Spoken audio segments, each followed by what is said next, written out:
Daniel Bryan is without a doubt one of the most beloved professional wrestlers of all time. He's genuine, entertaining, and might just be the greatest in-ring performer not only of his generation, but ever.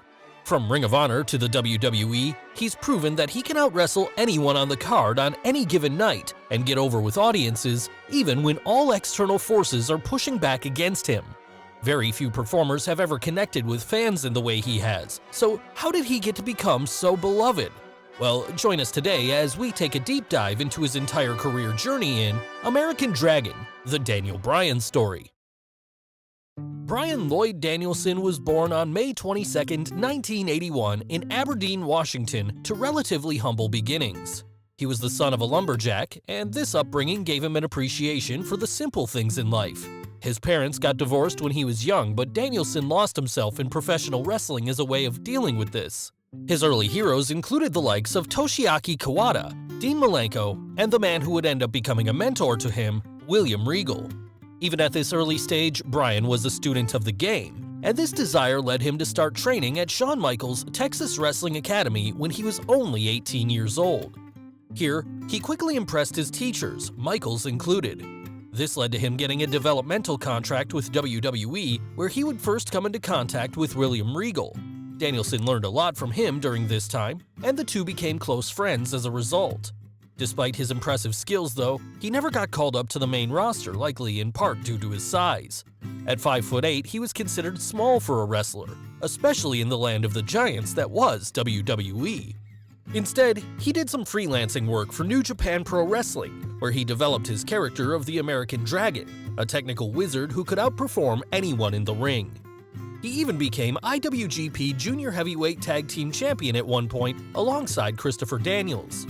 Danielson also made some appearances for the likes of PWG and the NWA, and worked extensively in the UK and Europe, where much of his catch-as-catch-can style had been born.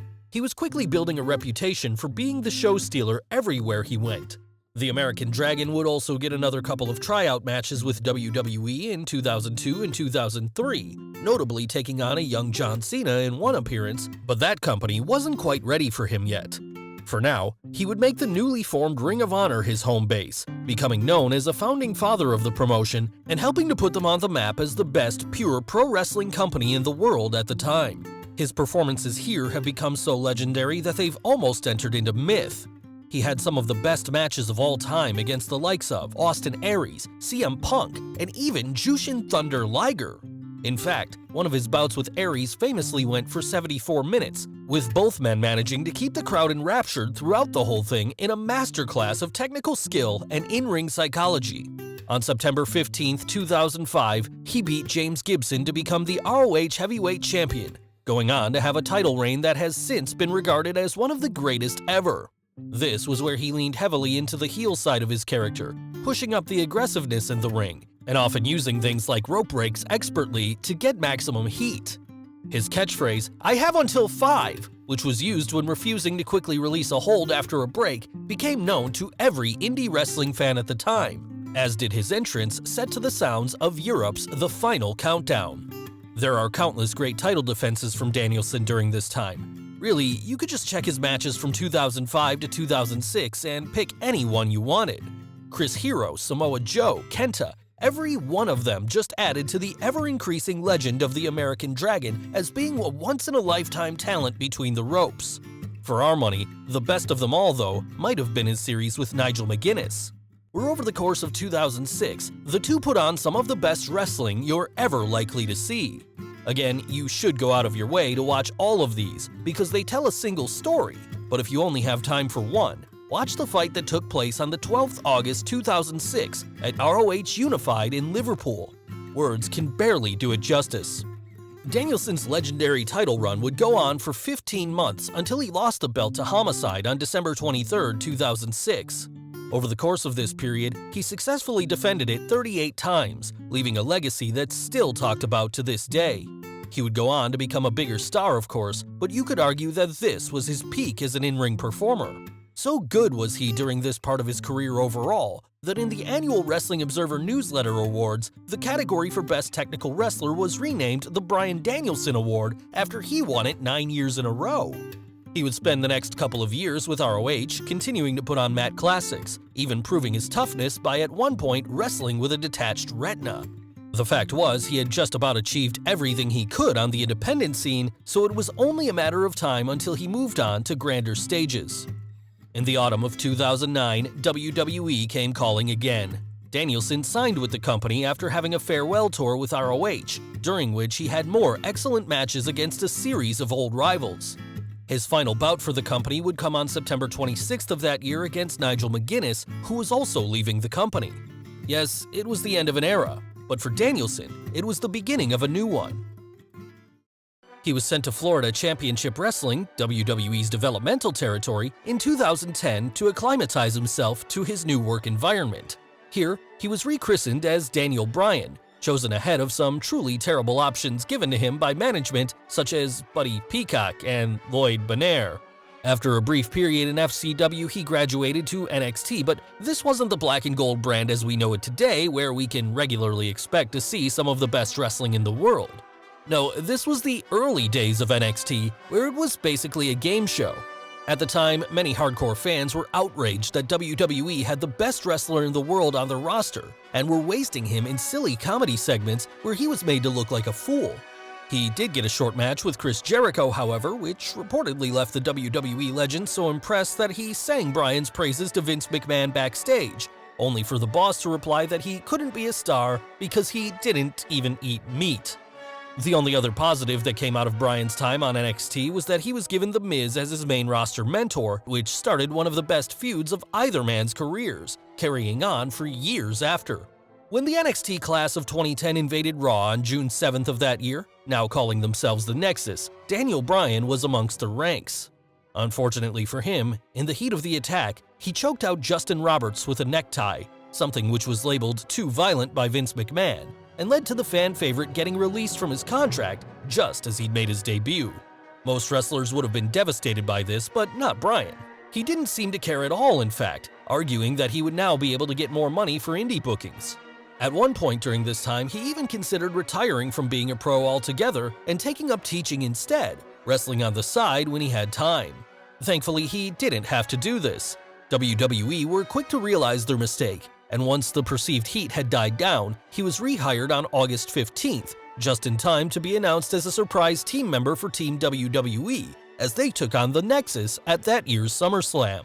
After this, he began a proper feud with his NXT mentor, The Miz, the whole thing centering on Bryan being the indie darling who Miz didn't believe had it in him to be a WWE superstar.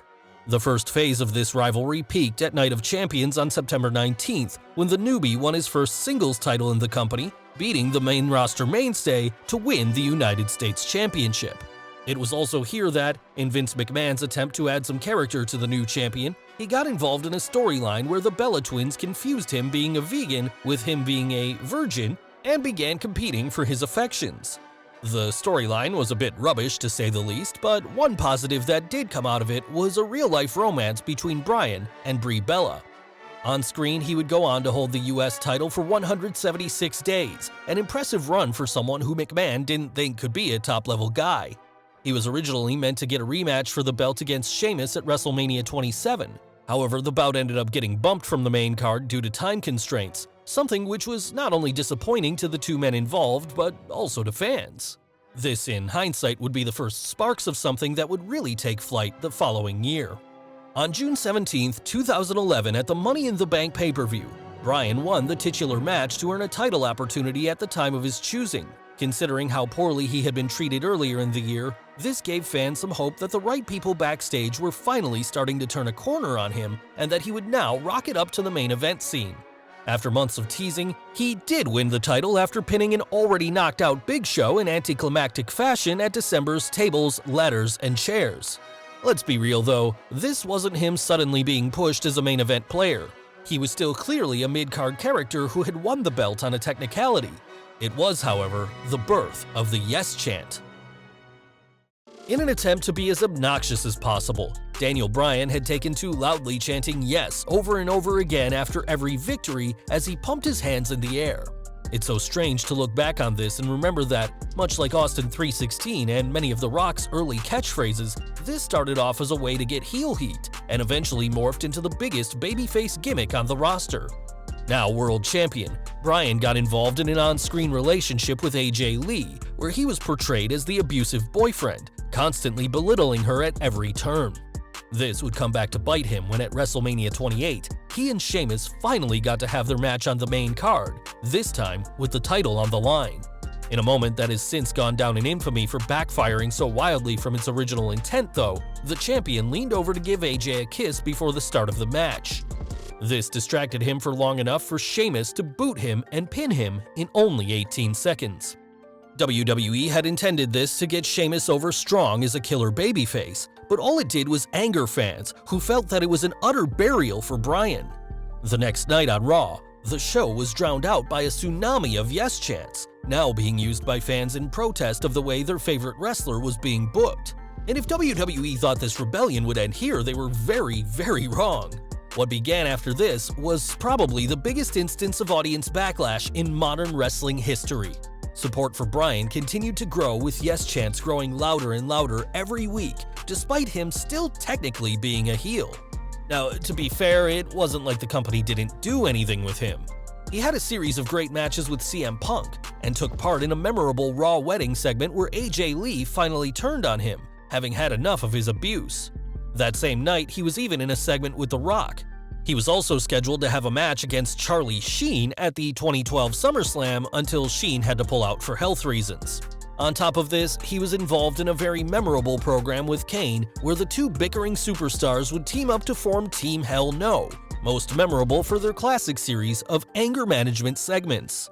Still, for fans, this wasn't enough. They wanted to see him where they felt he deserved to be, as the WWE Champion. Despite this, the company seemed insistent on keeping him slotted as an upper mid-card heel. Backstage, Vince McMahon just didn't see Bryan as a top-level guy. He was just too small. He didn't have that it factor. He was a B-plus player. This only caused audiences to rebel further, and the wave of support continued in every arena they went to. So wild did it get that at SummerSlam 2013, WWE caved, and Bryan finally got the opportunity to wrestle John Cena for the heavyweight title. After the match was booked, Vince McMahon started making appearances on TV again, belittling Bryan for not having the right look to be the face of the company. It was a beautiful blending of reality and fiction, as WWE were taking what fans knew as Vince's real opinions and using this as a way to sell the underdog story they were telling. Fans badly wanted to see their hero become the top dog, and at SummerSlam, he did just that. Not just beating John Cena, but beating him clean in the middle of the ring. Unfortunately for him, immediately after this victory, Triple H turned on Bryan and allowed Randy Orton the opportunity to cash in his Money in the Bank contract, taking the title away from the fan favorite. This was the birth of the Authority, and began a story where the now former champion would have to overcome management to prove that he could be the face of the company, once again mirroring what was actually happening behind the scenes. The natural conclusion to all this, of course, would have been him beating the odds and taking the belt back for the fans, but that's not what happened. After a loss to Randy Orton at the October 27th Hell in a Cell pay-per-view, Bryan was dropped from the title scene and put back into an upper mid-card feud with the Wyatt family. The feeling from Vince McMahon appeared to be that they had elevated him with the feud, but that he still wasn't WWE Championship material. Fans aggressively disagreed and regularly began hijacking live events around the country. It got to the point where it would actually disrupt the show, so loud and so consistent were the yes chants every week. The best example of this came on the December 9th, 2013 edition of Raw, where during a segment set up to promote an upcoming title unification match between John Cena and Randy Orton, a match being promoted as one of the most important in the company's history, the audience drowned out Triple H's attempts to cut a promo with yes chants. Rather than listening to their fans and recognizing the mega babyface they had been gifted though, WWE dug their heels in even further, unsuccessfully attempting to shift the yes chants over to the Big Show, wrongly believing that it wasn't Bryan that was over, but that it was the chant itself. In a further attempt to kill his heat, they even briefly tried to turn him heel, siding him with the Wyatt family. It's been alleged that after this was done, Vince McMahon saw a video of a basketball game where the audience were performing the yes chant, And now, thinking he had some mainstream recognition on his hands, he decided to quickly turn Bryan babyface again. This turn happened on screen during a cage match on the January 13, 2014 episode of Raw, where Bryan revealed he had been stringing Bray along the whole time, finally laying him out once they were locked in the cage, to one of the wildest crowd reactions you're ever likely to hear. 2 weeks after that, the two faced off at the Royal Rumble pay-per-view, where Bryan lost the match after a kayfabe injury. The story was now perfectly set up for him to make a heroic comeback later that night, winning the Rumble match itself and going on to the main event at WrestleMania. Of course, that's not what happened. Bryan never entered the Rumble that night, and fans let the company know exactly how they felt about it. The last 10 minutes of the match are basically one long consistent booing session from the audience as they vitriolically turned on the company's booking. The eventual winner, the returning Batista, was supposed to be the main babyface going into that year's WrestleMania, but the backlash was so strong against anyone but Bryan winning that night that he would be forced to turn heel. This left the company with a conundrum. They now had a heel versus heel WrestleMania main event, one that the audience was sure to vocally turn on because of who was in it, or more importantly, who wasn't in it. The solution was simple, of course, but WWE had their head buried in the sand so much up until now that few had confidence they would change their mind at this late stage of the game. That was until the March 10, 2014 edition of Raw, where the Yes Movement invaded Raw. Basically, a bunch of planted fans hopped over the barricades and took over the ringside area, demanding their man get the opportunity to be in the WrestleMania main event. In order to appease them, Triple H agreed to a match between him and Bryan in the WrestleMania opener, where the winner would get a spot in the now triple threat WWE title match. Finally, the company had surrendered, but while it was almost a certainty that he would get to be in the main event now, there were still some doubts as to whether or not the notoriously stubborn McMahon would go as far as to have Bryan actually win the belt. At WrestleMania 30th on April 6, 2014, the leader of the Yes Movement started off the night by beating Triple H, and from there, he went on to the main event, where after 23 minutes and 20 seconds, he tapped out Batista to become the WWE World Heavyweight Champion in one of the most satisfying moments in wrestling history. Fans' voices had been heard at last, and Daniel Bryan had overcome all of the odds, both in real life and in storyline. It was perfect. The night after that on Raw, he came out to an absolute hero's welcome. After this, he got to go on his honeymoon with Brie Bella, the two having just recently gotten married. It was the fairy tale ending fans hadn't dared hope for, but sadly, it would go downhill pretty steeply from here.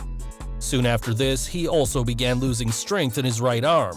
It was hoped that this was a minor injury and that he wouldn't have to vacate the title, but as time went on and he still couldn't get cleared, the company were forced to do just this. Still, it wasn't the end of the world. Audiences hoped that he could return quickly and reclaim the belt. Bryan even underwent neck surgery to try and correct the issues he was having, but despite this, they still persisted. He would end up being off television for the rest of the year, eventually returning to enter the 2015 Royal Rumble, which, in a baffling case of booking, he failed to win again.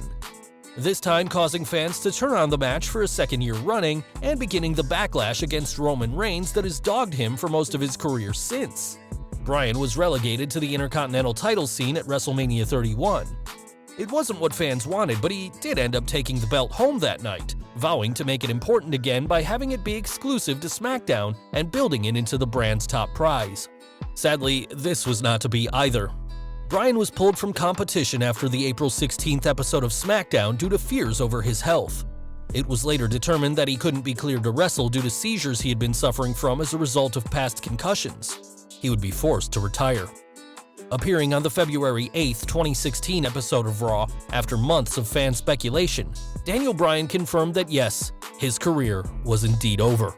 It was one of the most heartfelt and heartbreaking promos in WWE history, as fans realized that their hero was done in the ring forever. He would remain an on-screen character with the company, of course, primarily as the SmackDown general manager, but it wasn't what anybody wanted, Bryan especially. He believed he could still wrestle, and for the next 2 years, while balancing his duties as a husband and new father, he also fought to prove to doctors that his brain had recovered and that he could be cleared to fight again. Sometimes, just sometimes, the impossible does happen. On the March 20th, 2018 episode of SmackDown, Daniel Bryan came out to the ring to make an announcement. He had been cleared to wrestle again. Years of therapy and reoxygenating his brain had repaired much of the damage that was done, enough to the point where WWE doctors were comfortable allowing him into the ring. He had been involved in something of an on-screen feud with Kevin Owens and Sami Zayn before that, and now, with Shane McMahon in his corner, he would take the battle to the ring once more in a tag match at WrestleMania 34. It was a sight fans thought they would never see again. After this, he became a full-time roster member once more, sparking his feud with The Miz back up again.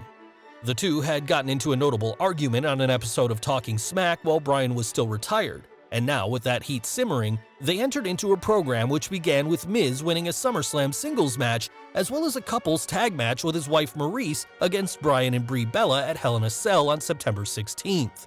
Bryan eventually got his revenge at Super Showdown on October 6, 2018, defeating The Miz to end the feud and win a shot at AJ Styles' WWE title. He would win the belt again in shocking fashion, turning heel by low-blowing Styles. It was unthinkable that less than a year after WWE had been gifted their most popular superstar back, he would turn on the audience, but to Daniel Bryan's credit, he was so good in the role that he actually managed to get fans, the same ones who had hijacked WrestleMania on his behalf just a few years previous, to boo him. His heel run as the WWE Champion was fantastic, leaning into his real-life environmentalism as he chastised audiences for their destruction of the planet. He even started coming to the ring with his own personalized hemp title belt. Like the best villains, he believed every word he said, and did have valid points to make.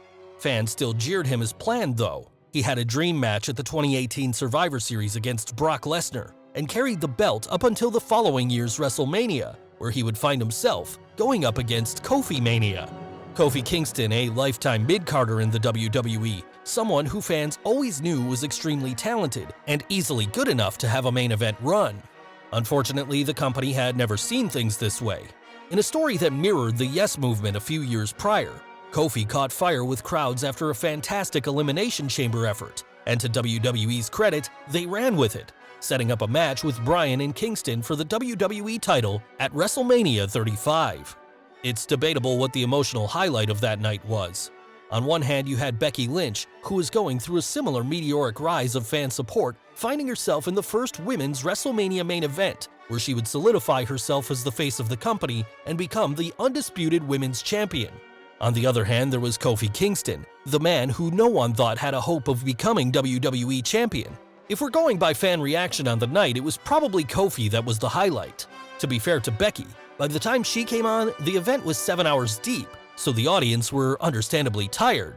But Kingston's historic win came just at the right point. At the halfway mark of the show, he pinned Daniel Bryan to a rapturous response. Bryan, for his part, had done a masterful job as the villain, standing in the fans' way of satisfaction and falling like a domino in the end. Since then, his career has started to wind down, at least in the ring. He's tried to elevate younger talents like Drew Gulak and Eric Rowan, while having great matches against the likes of The Fiend and AJ Styles. In his personal life, he's recently become a father for the second time too. He's also one of the few wrestlers who's been smart enough to figure out how to adapt his work to crowds not being there, so that his matches are often just as engrossing in an empty arena as they would be in front of an audience of 10,000. Bryan has recently stated that this run will be his last as an active wrestler, and we assume that he'll be hired as a trainer of some sorts once he hangs up his boots. Ultimately, his legacy is that of someone who can hold a solid argument for being the absolute best, not only of just his generation, but of all time. He can easily sit on that Mount Rushmore of the greatest in-ring performers alongside the likes of Ric Flair, Bret Hart, and Shawn Michaels, and be proud of it. While fans have always wanted to be as cool as The Rock, or to live vicariously through larger-than-life figures like Hulk Hogan, almost no other wrestler in history has been quite as beloved among hardcore fans as Daniel Bryan. Well guys, what did you think of the video? Let us know in the comments below. Don't forget to smash the like button, subscribe to the channel, as well as follow Wrestle with Andy on Instagram and Twitter. Thanks for watching, and we'll see you next time.